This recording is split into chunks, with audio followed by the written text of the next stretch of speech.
കർഷകരുടെ ആവശ്യങ്ങൾ പരിഹരിക്കണമെന്നും കർഷക നേതാവ് ജഗജിത് സിംഗ് ദല്ലേവാളിന്റെ ജീവൻ രക്ഷിക്കണമെന്നും ആവശ്യപ്പെട്ടാണ് പഞ്ചാബിലെ കർഷകർ സംസ്ഥാന വ്യാപകമായി ബന്ദിന് ആഹ്വാനം ചെയ്തത്.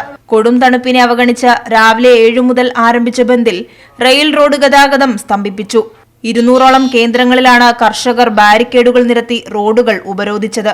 അതേസമയം ആംബുലൻസ്, വിവാഹ വാഹനങ്ങൾ ഉൾപ്പെടെ അടിയന്തര ആവശ്യങ്ങളെ ബന്ദിൽ നിന്ന് ഒഴിവാക്കിയിരുന്നു.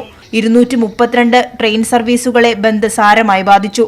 174ഓളം ട്രെയിനുകളാണ് കർഷക ബന്ദിനെ തുടർന്ന് റദ്ദാക്കിയത്. സർക്കാർ, സ്വകാര്യ സ്ഥാപനങ്ങൾ അടച്ചിട്ടു. നിരവധി വ്യാപാര സംഘടനകളാണ് കർഷകരുടെ ബന്ദിന് ഐക്യദാർഢ്യമറിയിച്ച് രംഗത്ത് വന്നത്.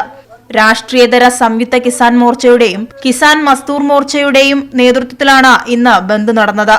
ഖനൌരിയിൽ നിരാഹാരമിരിക്കുന്ന കർഷക നേതാവ് ജഗജിത് സിംഗ് ദല്ലേവാളിന്റെ ആരോഗ്യസ്ഥിതി മോശമായതിനു പിന്നാലെ കർഷകർ പ്രക്ഷോഭം കടുപ്പിക്കുകയായിരുന്നു.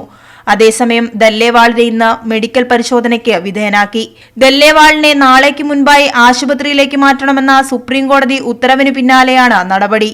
സുപ്രീംകോടതി കമ്മിറ്റിയും സംയുക്ത കിസാൻ മോർച്ച പ്രതിനിധികളും തമ്മിലുള്ള ആദ്യഘട്ട ചർച്ച ജനുവരി 3 നടത്താനും തീരുമാനിച്ചിട്ടുണ്ട്. വിരമിച്ച ജസ്റ്റിസ് നവാബ് സിംഗിന്റെ അധ്യക്ഷതയിൽ രൂപീകരിച്ച കമ്മിറ്റിയാണ് ചർച്ച നടത്തുക.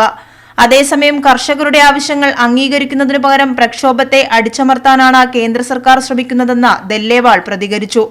ജനുവരി 4 നിരാഹാരമിരിക്കുന്ന കർഷകർ മഹാപഞ്ചായത്തിനും ആഹ്വാനം ചെയ്തിട്ടുണ്ട്.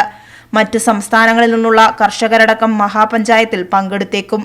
കൈരളി ന്യൂസ്, ദില്ലി.